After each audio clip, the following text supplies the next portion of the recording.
مختلف نظریے اور مختلف باتیں، اور سوشل میڈیا کی وجہ سے تو اور بھی زیادہ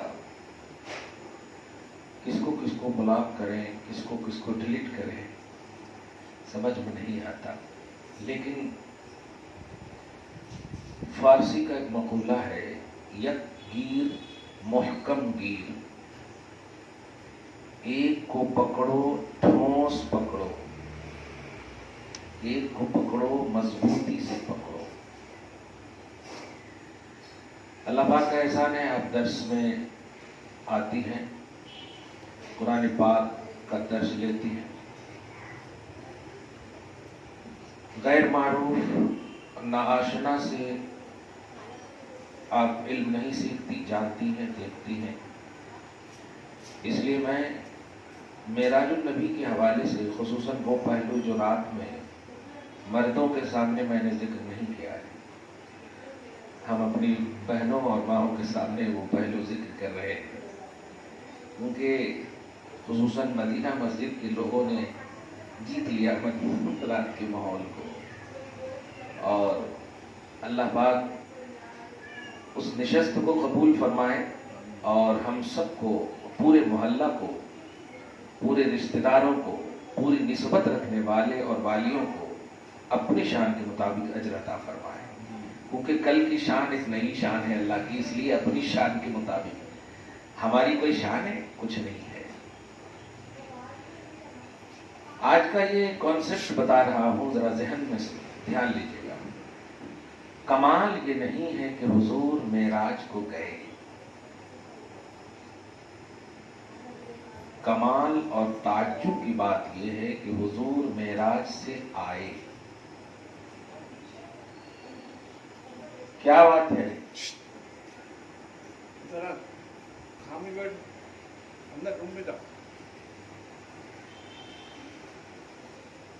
دھیان سے سننا اور آج کی بات ایک دم رٹ لینا اور یاد کر لینا، یہی بیس ہے توحید کا، یہی معیار ہے۔ اب میں نے قرآن پاک پارہ نمبر 27، سورہ نمبر 53 یعنی 57، اور سورہ نیم والنجم، سورہ النجم،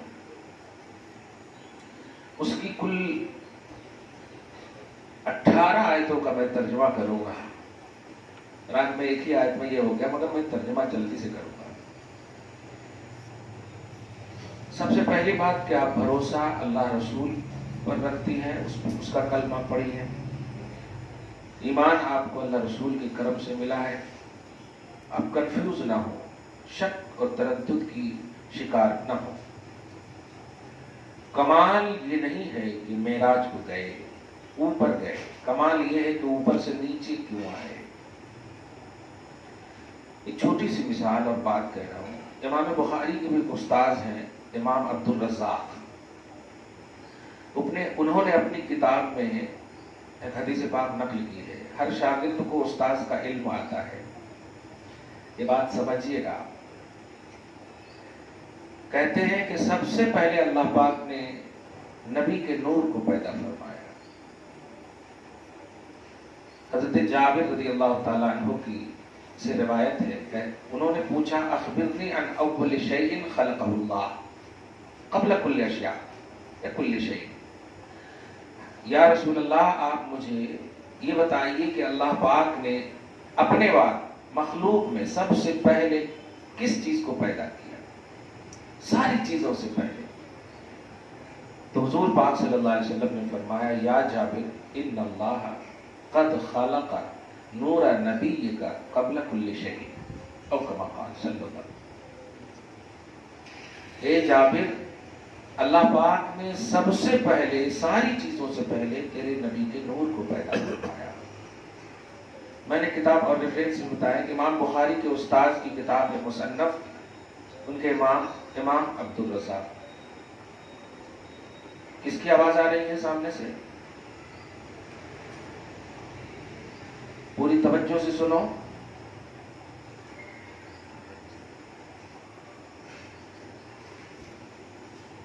تیرے نبی کے نور کو پیدا کیا۔